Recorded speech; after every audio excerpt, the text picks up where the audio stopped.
must proceed to the Cadian outpost and establish that. I had about an hour of recorded footage. I didn't even know I was recording. I thought I had stopped my recording after a couple of multiplayer missions I was doing, or a multiplayer sessions. But I thought I stopped the capture, but it turns out it didn't, because the game had crashed, and that's when I noticed that OBS was still recording. So I've got two multiplayer games, and then the entirety of this operations game all recorded, so I figured why not just break it down and edit it out. So what I'm doing is actually my first attempt at doing substantial difficulty, which is level 3 difficulty in operations. I didn't think about checking to see if I had all the perks unlocked, because there are some perks that make the Marine a bit stronger to deal with some of these bosses, but I went in here kind of blindly, so a little bit struggling, but not too bad. So substantial difficulty, what it is, it's recommended level 10 and above. The enemies are pretty tough, so even the Termagants, or I believe they're the Homagants, the Horde, even they are a little bit tougher to take out. It's usually one simple headshot and they're dead. But the drops are reduced. The Medicae stems, which is actually kind of a problem with operations, is as high as you go up in difficulty, the amount of health you receive from using a Medicae stem is less. So that's kind of a big deal. And then the upside to going up in difficulty is you'll get more requisitions, more XP, and substantial difficulty introduces the Artificer armory drops, so it allows you to use the purple weapons, which is actually the reasoning for giving him this mission a try. So we couldn't find a third person. I'm actually just matched up here with a random. He is a Vanguard, and he actually did way better than me throughout this whole mission. I think he was better equipped to deal with substantial difficulty than I was, even though because I'm only a level 11, and I don't know what level he was when I noticed going in. So our bot is a assault class, and the bot actually did pretty good throughout the game. So here is our first obstacle, a Neurothrope. Since we had just 2 players, and I'm not sure if this would make it harder if one of us wasn't more range specific class, but this section did take a bit of time to use. I was trying to use my Auspex scan whenever I had it available, but you can see that we're clearly not doing a ton of damage, and I think this is in part due to our bot. An assault class can only use a pistol and a melee weapon, so their damage output isn't that great unless they're in melee range. But we do manage to get through the Neurothrop relatively easily. Here you can see it's doing its AoE attack, and when this happens, try and dodge through this bubble that you're seeing, and then this will allow you to get into melee range, and from here start doing as much damage as you can to get the Neurothrop stunned. When that happens, this is when you can get in a good amount of free damage, and it's recommended to do melee. Melee is always going to be your strongest option over ranged attacks. So it was a bit difficult, but easy to do. You can see I almost die here because I'm not familiar with that attack, whatever it was, but I think you have to just be in cover or get behind cover. I did start running out of ammo. There were no ammo packs around, so I really had to start micromanaging my ammo consumption. Here, Neurothrop goes back to the ground to do its AoE attack. Go back into melee range. You can see the bot isn't pulling his weight right now. Now he is. So this would have been easier to deal with if we had a third player, but it was manageable with just the 2 players. I believe I only died once throughout this entire game, and the other player only died once, and when he respawns, he actually ended up changing out his loadout to a Meltagun, which made the rest of the game easy to deal with. So Neurothrope is on its last health segment. You can see I'm struggling to try and dodge those bubbles. And the thing with being stunned by enemies is a lot of times you won't have enough time to recover, because when you get stunned and they go into another AoE attack or another unblockable coming at you, there isn't enough time, or it could be just latency with the servers, because you can kind of see throughout the early portions of this game there was a lot of stuttering going on, and that was actually internet. I'm not too sure if that was my internet or if it was the server. But here, Neurothrope goes down. Yep, there we go. Neurothrope goes down. He executes him. We move on. The bosses will also drop the armory data. So we actually got our first artificer armory data. So kind of really pushed us to try and complete this mission. But this mission, which is called Inferno, the first operations mission, actually isn't difficult to do even on hard difficulty. The most difficult boss you'll deal with in so far are Neurothropes. The Lictors are much easier to deal with. But here you can see that I'm starting to work more towards, or I'm leaning in more towards melee. And you're going to see here soon that you really want to start mastering the usage of your gun strikes when dealing with the Horde. The gun strike is the only way you'll be able to keep your health up. So what a gun strike is, and you'll see it plenty of times throughout the video, is when you perform a melee attack, hold the button, and holding that button will perform a stun or a heavy attack, and the heavy attacks will leave enemies open to stuns, and that will allow you to follow up with a gun strike. And usually that combo, which is either start with a heavy attack or going with one combo hit and then follow up with a heavy, either of those against the Termagants or the Hormagaunts will always have them follow up with a gun strike, which is an easy way to keep your armory segments up, or your armor segments up. So here, this is kind of where team composition kind of plays an important factor. In this section, a bulwark or maybe a heavy would have been nice. A bulwark would allow a lot of aggro from ranged enemies to focus on him. He'd be defending himself with the shield, not absorbing all the attacks, allowing us to come in for melee and taking out these enemies. Here you can kind of see I'm about to struggle a bit with these, I don't know what they're called really. I'm not as familiar with the Tyranids, but these guys lob sniper shots basically. So trying to deal with this, and then you're going to see a Lictor pop up in this section. So while I'm trying to deal with these two snipers, the Lictor comes in, and there he is behind me. So now I'm trying to really struggle to get an execution in so I can recover some armor and stay in the fight a bit more. I think I managed to get this guy executed. Yep, so here's an execution. I get an armor segment back, which is about equal to about what health I have left right now. Makes it a little bit easier and allow me to tank one shot from these sniper guys, but these sniper guys are easy to dodge when you get the hang of it. There you see the orange circle and unblockable from the Lictor, but luckily it wasn't towards me. This guy is trying to summon reinforcements. Put enough shots into them and you'll cancel their usage of the reinforcements. I come in, execute this Lictor. Okay, let's see what else we got. I'm just no script in here. I'm just commenting as I go. Okay, so this section here, you see there's a servo skull right there. Find those throughout the maps, and they'll give you armory data, and depending on the difficulty, it'll either be mastercrafted, artificer, or relic. Okay, so here we're coming up to the refinery. So what I've noticed in operations is the enemies spawns are actually going to be randomized. So sometimes you'll find a mini horde here, sometimes just like here it's just a mid warrior all by himself. Sometimes you'll deal with two Neurothropes, where you'll have one Neurothrope shielding the other, so you always have to fight the one that is shielding the other Neurothrope, and then you have to, and vice versa. So that's kind of a neat thing, which means the difficulty will, not the difficulty, but the enemies will always be randomized per section. So that is kind of a good thing.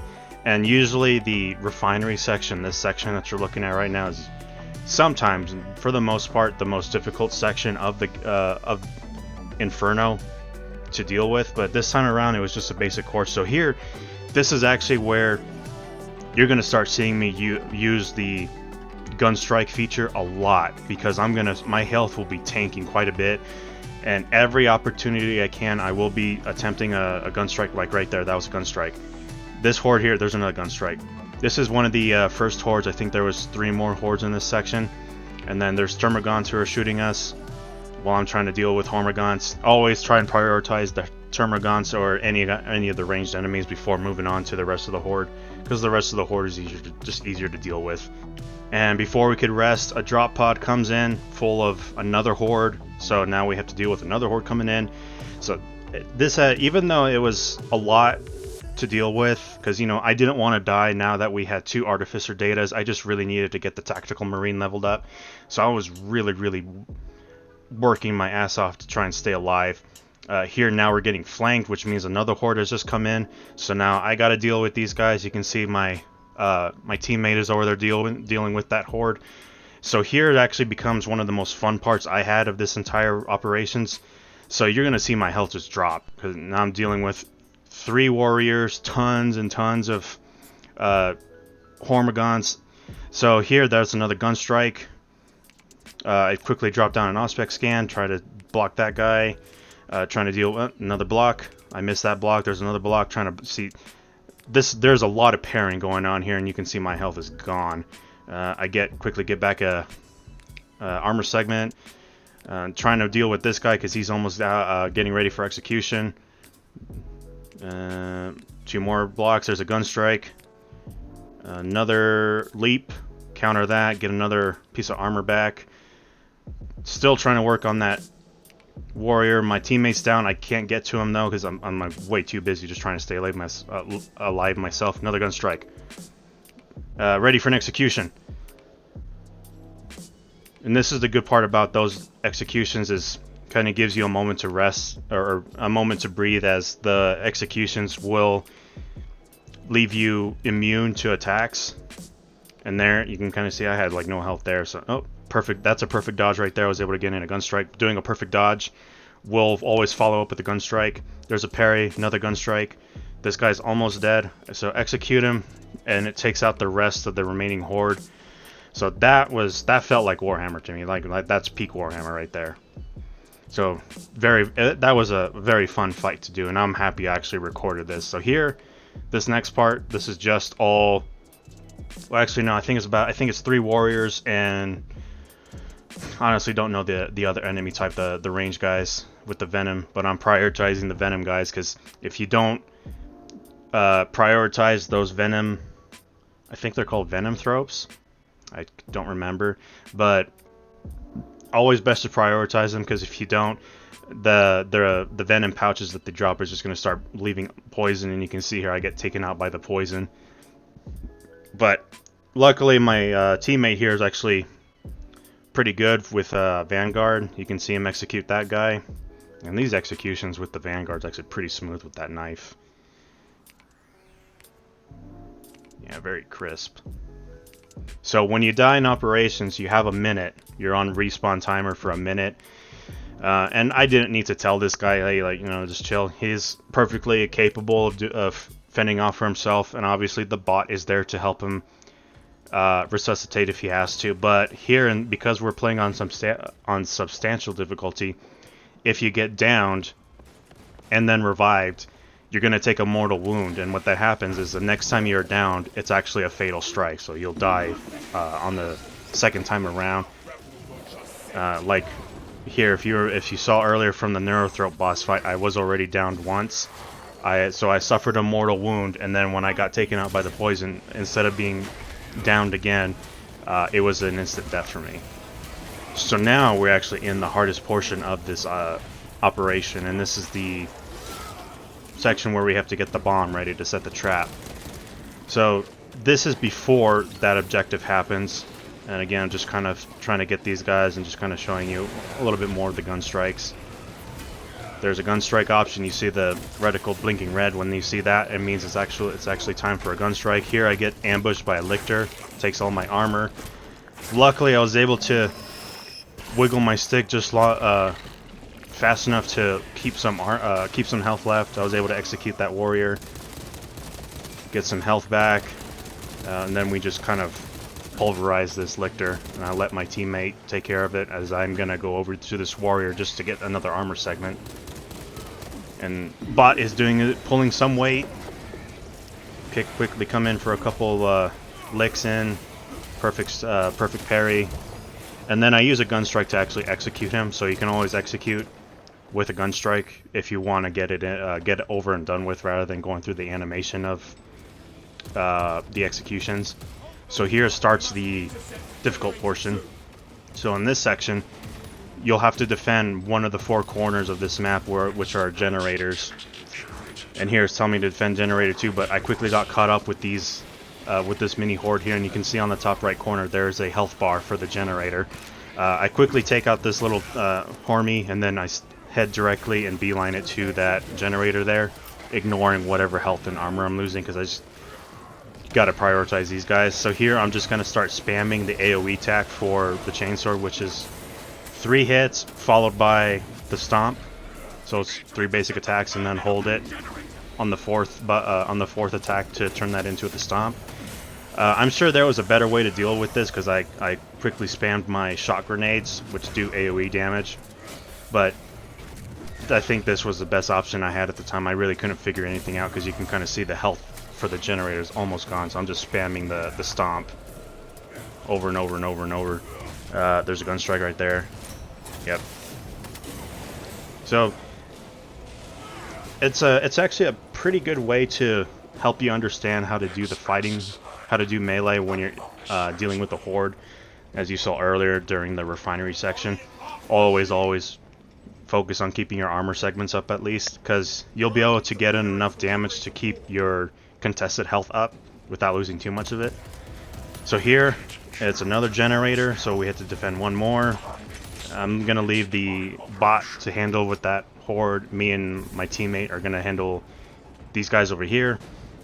So I'm letting him take out the generators while I take out some of the horde, as well as a couple of the termagants, like that guy up there. Take him out. Take out the guy on the left. And then move on. Yes, move on. And then I think we got one more horde here to deal with, but that horde, not too bad.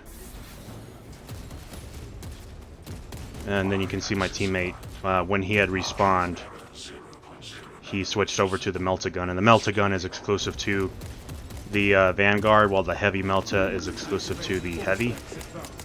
Tactical Marine does not get access to the Melta-Gun. At least I don't believe so.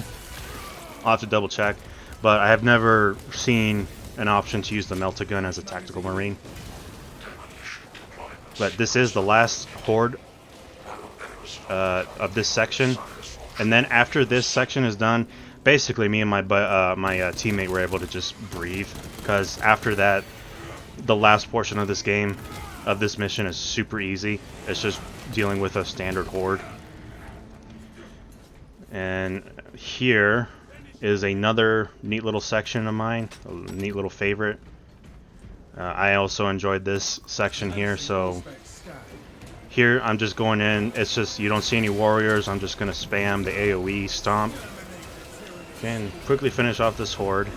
And you can kind of see it, or not kind of, but you can see my health. I'm not losing health at all. So even though you're in a very large horde, a lot of times you just won't take damage, which means you'll be able to regain all your contested health if you have any to work with. So here, 2 separate hordes come in. I deal with this horde, my teammates deal with the other horde. And I wanted it this way because I kind of like dealing with more than one warrior at a time. It'll help me nail my perfect dodges and my perfect parries.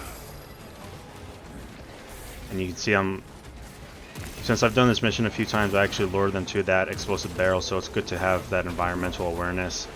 Give you any advantage you can. And execute this guy. Then now, well, I don't have to worry about thinning out any of the horde here, because those termagants are not actually linked to the horde. They're always going to be their own thing. It's always the homagants that warriors are linked to, or that warriors are linked to. They're linked to the homagants. So there, takes out the rest of the homies. All I got left are these termies. Execute him to get an armor segment back. Get another one here, Yep, I stun him, get another armor segment. So here, there's too much poison sitting out in the field, so I just deal with this one poison. I still don't know what they're called, but you can see I'm kind of right there in the poison. I have to back up and start taking him out with the pistol while my buddies in there on the other side of that poison. They quickly take out those guys, and here you can see if you're fast enough you can destroy those poison sacks before they start putting down that little AoE of poison.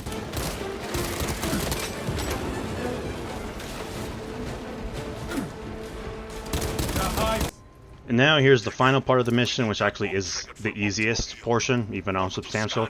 So here I quickly picked up a Melt-A-Bomb. Melt-A-Bombs actually act as traps. You can't throw them at like regular grenades. So you can basically treat them as mines, but you do have to detonate them yourself, either by holding down the grenade button or just shooting it. So there I place it right in front of the edge because the horde does come up on that portion, and the Melt-A-Bomb actually does do a good job, but in hindsight, after looking at this footage, I should have waited to detonate that Melt-A-Bomb, because in that same area where it's at, 3 warriors show up after this initial horde. And then here, just start popping off what you can. Try and thin out the horde as much as you can. I detonate the Melt-A-Bomb.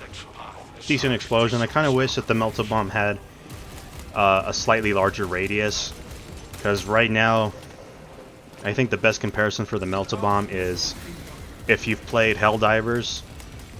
The Melt-A-Bomb kind of feels like the 500 kilogram bomb from Helldivers. It looks impressive, it has a cool name, but then when you actually see it, the explosion is far smaller than the special, like the effects of the bomb actually make it look. So I kind of wish the Melt-A-Bomb, hopefully maybe the Melt-A-Bomb gets a tweak in the future, maybe give it more. The damage is fine, I just wanted to have a larger explosion. I mean, it is a Melt-A-Bomb.